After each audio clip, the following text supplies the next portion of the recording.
The purpose of this video is to reacquaint you with some angle relationships that you were introduced to in middle school revolving around parallel lines and their angles. Let's take a minute first and review what parallel lines are. And I'm going to describe all the terms on this front page with respect to this 3D figure that's here at the top of page 32 in your notes. So what are parallel lines? First of all, they're going to be lines in the same plane that never intersect. So in looking at this picture, line AD up here at the front of the box and line BC up here on top of the box also are going to be two parallel lines. So I might write that line BC is parallel to line AD. Now skew lines you're probably not quite as familiar with. Like parallel lines, skew lines never intersect, but unlike parallel lines, skew lines don't have the whole railroad track thing going for them. So if I think about skew lines might be like AB up here on the top of the box and DH along the front side of the box. Those two guys are never going to intersect, but we wouldn't call them parallel because they don't have the whole railroad track thing going on. So AB and DH would be skew to each other. So I would write line AB is skew. We don't have a symbol for skew to line DH.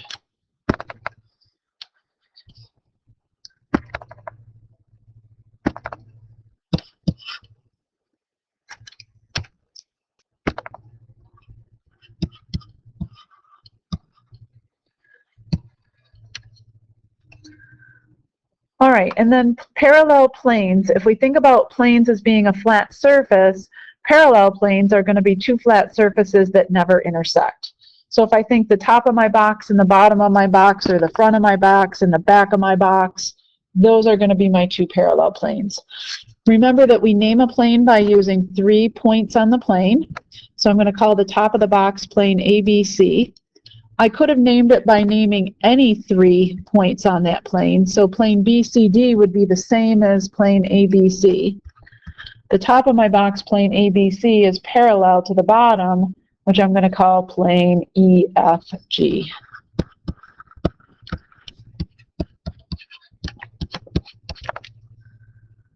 All right, up at the top of the next page, we're going to review or revisit some vocabulary that hopefully you saw before in your middle school years.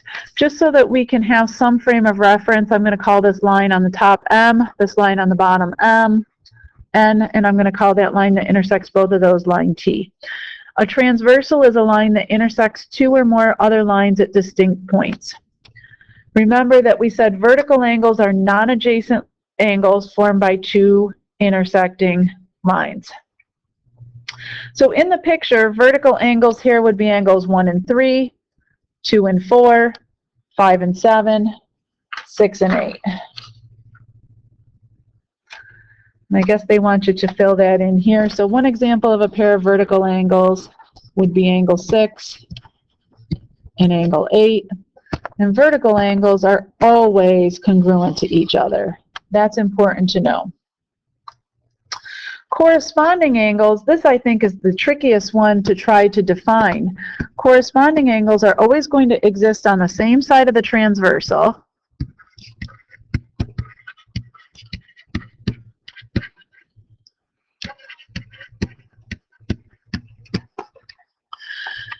And in order to explain corresponding angles, I'm going to think about taking line M and shifting it downwards onto line N.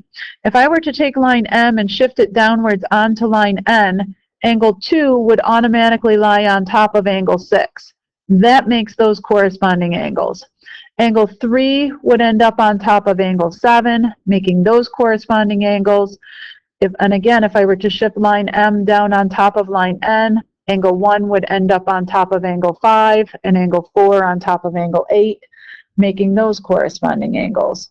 So I'm going to say they're on the same side of the transversal, and not only are they on the same side of the transversal, they're in the same position on their respective lines.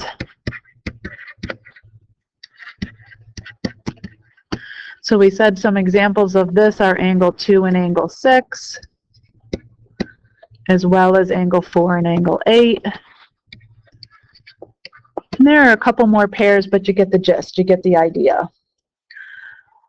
The next one, alternate, and I know I'm going kind of fast, but you've seen this before, you've done this before. This is nothing new, it's review from middle school. Alternate interior angles are going to be on opposite sides of the transversal.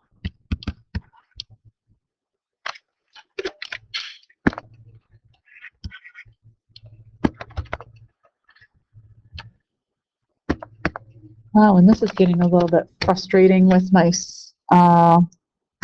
pen that doesn't want to work. So opposite sides of the transversal.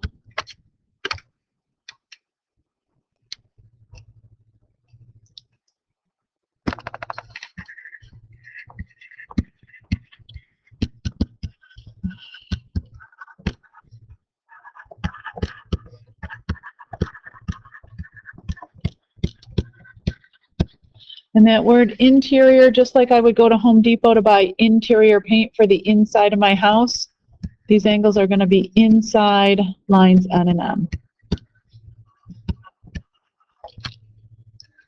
So if I go back upstairs to my picture, angles 3 and 5 are inside lines N and M on opposite sides of the transversal. That makes angles 3 and 5 alternate interior angles. 4 and 6 are inside lines N and M on opposite sides of the transversal, making those guys alternate interior angles. So an example here would be angles 3 and 5, as well as angle 4 and angle 6. Alternate exterior angles are still on opposite sides of the transversal.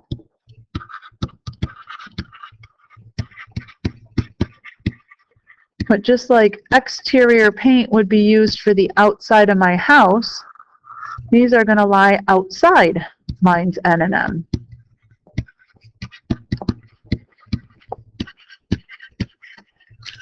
So in looking at the picture here, the ones outside lines N and M are going to be 1, 2, 7, and 8, but I need opposite sides of the transversal. So 1 and 7 would be alternate exterior angles, as would be 2 and 8.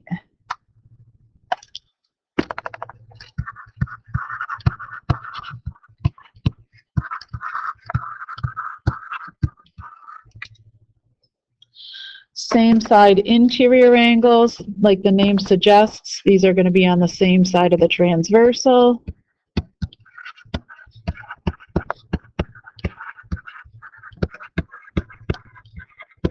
Inside lines N and M.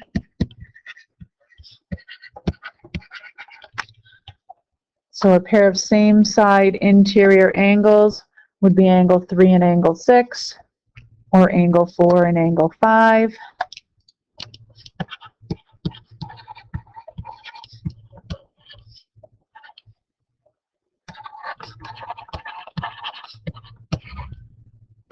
And lastly, same side exterior angles are going to be the same side of the transversal.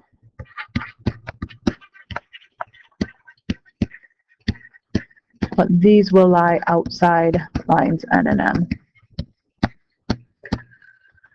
So in the picture above, angle 1 and angle 7 are same side exterior angles as are angle 2 and angle 8.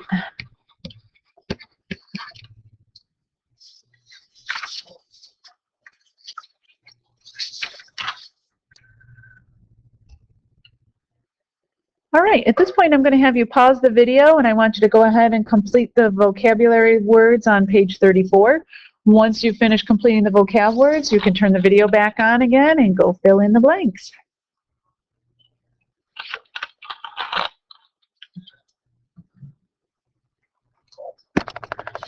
All right, so hopefully for number 1 you wrote alternate interior.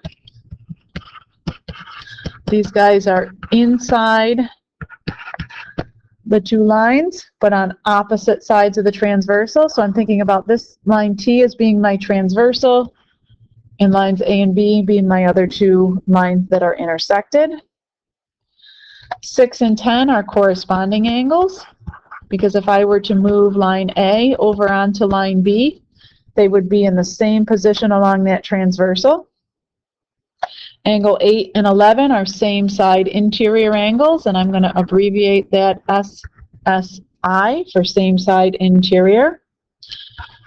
10 and 12 are going to be vertical angles, and as such, they will always be congruent to each other, regardless of whether those lines are parallel. 7 and 13 you should have had as alternate exterior.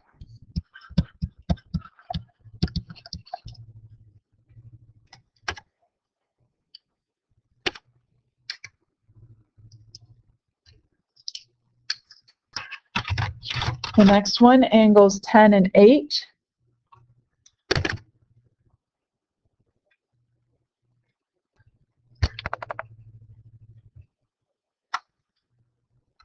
Angles 10 and 8 should have been alternate interior. I don't know why my smartboard is going crazy here. Apparently it's not so smart as it thinks it is.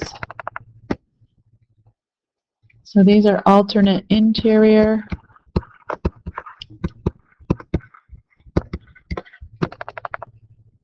Nine and 8 are going to be supplementary. They lie on the same straight line, and as such are supplementary angles. And because they're supplementary and lie on the same straight line, they have to form a linear pair. That's review from earlier in the unit. Now, you probably remember from middle school, and I hope you do, that when two parallel lines are cut by a transversal, some special things start to happen to the angles. And if I'm looking at this picture here, angles 1 and 2 are kind of in the wrong spot. This should be 1, this should be 2 over here. I don't know how or why that got messed up, but you might want to fix your paper right now. Whenever you have two parallel lines that are cut by a transversal, the alternate interior angles that are formed are always going to be congruent. The alternate exterior angles that are formed are always going to be congruent. The corresponding angles that are formed are always going to be congruent. And the same side interior angles that are formed are always going to be supplementary. Notice that each and every single one of these statements talk about what happens when you have two parallel lines. If the lines aren't parallel, all bets are off, and none of those relationships hold true. Up at the top of the next page now, we want to go ahead and take a look at some of these examples. And again, these should seem familiar to you from middle school. So they're telling us that in each case, these two lines are parallel. I'm going to mark them as parallel in my picture by drawing a little arrow on each one going in the same direction. Because these lines are parallel, I know that the alternate interior angles that are formed are going to have to be congruent. So I know that 3x's are going to be equal to 87. And when I divide both sides by 3, I find that the value of x has to be 29. In letter B, if these two lines are parallel, and again, I only know that this relationship is true if the lines are parallel, then these two angles here are going to be alternate exterior angles. And because they're alternate exterior angles, they're going to have to be congruent. I'm going to go ahead and add 10 to both sides, making 3x equal to 135. To undo a multiply by 3, divide both sides by 3. And I find that the value of x is 45 degrees. And then for letter C, again, they're telling us that line R is parallel to line S. Once those two lines are parallel, I know that these two angles, these two corresponding angles, have to be equal to each other. So I write an equation that sets them equal, and I find that the value of x is equal to 85 degrees. I'm going to go ahead and skip down to letter E because we've gotten all too used to what happens when we set them equal to each other. But in looking at angle or example E, I've got this angle 2x in here. He's an acute angle. I know that his measure has to be somewhat less than 90 degrees just by virtue of the fact that he's an acute angle. And the other angle that I'm given is this fella down here who's an obtuse angle. Now this guy down here who's an obtuse angle can never ever have an angle measure equal to that of an acute angle. So to set them equal in this example would be kind of silly. But what I do know is because those two lines are parallel to each other, and I'm going to go ahead and mark them parallel, I know that this angle whose measure is 2x has to be exactly the same as this angle whose measure is 2x. Why? They're corresponding angles. And now these two fellas lie on the same straight line, making them supplementary. So this equation is going to look like 3x plus 2x. The two angles added together have a sum of 180. So do be careful as you're working through these, because not all of them are identical. Not all of them set one angle equal to the other. You're going to have to take a look at and evaluate each case differently. Some of them will be supplementary, others of them will be equal, and you'll have to write an equation that respects those differences. Next time you come back to class, we're going to practice doing some of these angles that are formed when parallel lines are intersected by a transversal. As always, if you have questions, feel free to jot them down in the margin or shoot me an email so that I can address your concerns the next time you come to class.